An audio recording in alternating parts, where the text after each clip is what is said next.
ತಮ್ಮನ್ನು ಕೆಪಿಸಿಸಿ ಸಂಯೋಜಕ ಸ್ಥಾನದಿಂದ ವಿಮುಕ್ತಿಗೊಳಿಸಿದ ಬಗ್ಗೆ ಯಾವುದೇ ಮಾಹಿತಿ ಗಮನಕ್ಕೆ ಬಂದಿಲ್ಲ ಎಂದು ಕಾಂಗ್ರೆಸ್ ಮುಖಂಡ ಕಾವು ಹೇಮನಾಥ್ ಶೆಟ್ಟಿ ಹೇಳಿದರು. ಪುತ್ತೂರು ಪತ್ರಿಕಾಗೋಷ್ಠಿಯಲ್ಲಿ ಮಾತನಾಡಿದ ಅವರು, ನನ್ನನ್ನು ಕೆಪಿಸಿಸಿ ಸಂಯೋಜಕ ಸ್ಥಾನದಿಂದ ವಿಮುಕ್ತಿಗೊಳಿಸಿದ್ದಾರೆ ಎನ್ನುವ ಸುದ್ದಿ ಕೆಲವು ವೆಬ್ಸೈಟ್ಗಳಲ್ಲಿ ಬಿತ್ತರವಾಗುತ್ತಿರುವ ವಿಚಾರ ನನ್ನ ಗಮನಕ್ಕೆ ಬಂದಿದೆ.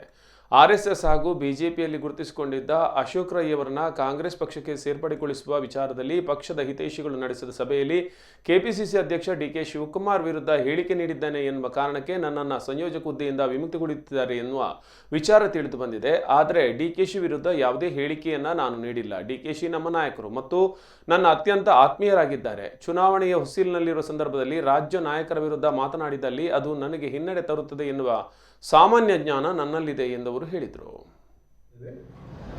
ಅದರಲ್ಲಿ ನಮ್ಮೊಳಗೆ ಯಾವುದೇ ಭಿನ್ನಾಭಿಪ್ರಾಯಗಳಿದ್ರೂ ನಾವು ಪಕ್ಷದ ಅಭ್ಯರ್ಥಿ ಯಾರಾದರೂ ಒಗ್ಗಟ್ಟಿನಿಂದ ಕೆಲಸ ಮಾಡ್ತೇವೆ ಅಂತ ಹೇಳುವ ಮಾತುಗಳನ್ನು ಸಹ ಆ ಒಂದು ಸಭೆಯಲ್ಲಿ ಉಲ್ಲೇಖ ಮಾಡುವುದಲ್ಲದೆ, ನಾವು ಪಕ್ಷದ ಹಿತದೃಷ್ಟಿಯಲ್ಲಿ ಒಗ್ಗಟ್ಟಾಗಿ ಕೆಲಸ ಮಾಡ್ತೇವೆ ಮತ್ತು ಪಕ್ಷದ ನೀತಿ ಸಿದ್ಧಾಂತಗಳನ್ನು ಧ್ಯೇಯ ಧೋರಣೆಗಳನ್ನು ತಿಳಿದವರು ಯಾರಾದರೂ ಪಕ್ಷಕ್ಕೆ ಬರುವುದಕ್ಕೆ ನಮ್ಮ ಅಭ್ಯಂತರಕ್ಕೆ ಬದಲಾಗಿ ಆದರೆ ಇಂಥದ್ದು ಕಂಡೀಷನ್ ಇಟ್ಟುಕೊಂಡು ಅನ್ಕಂಡೀಷನ್ ಆಗಿ ಬರಬಹುದು ಅಂತ ಹೇಳುವ ವಿಚಾರದ ಬಗ್ಗೆ ನಾವು ಮಾತಾಡಿದ್ದೆವು.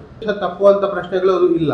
ಆದರೆ ನನ್ನ ಬಗ್ಗೆ ಒಂದು ವೆಬ್ ನ್ಯೂಸಲ್ಲಿ ವಿಶೇಷವಾಗಿ ನಾನು ಡಿ ಕೆ ಶಿ ಅವರಿಗೆ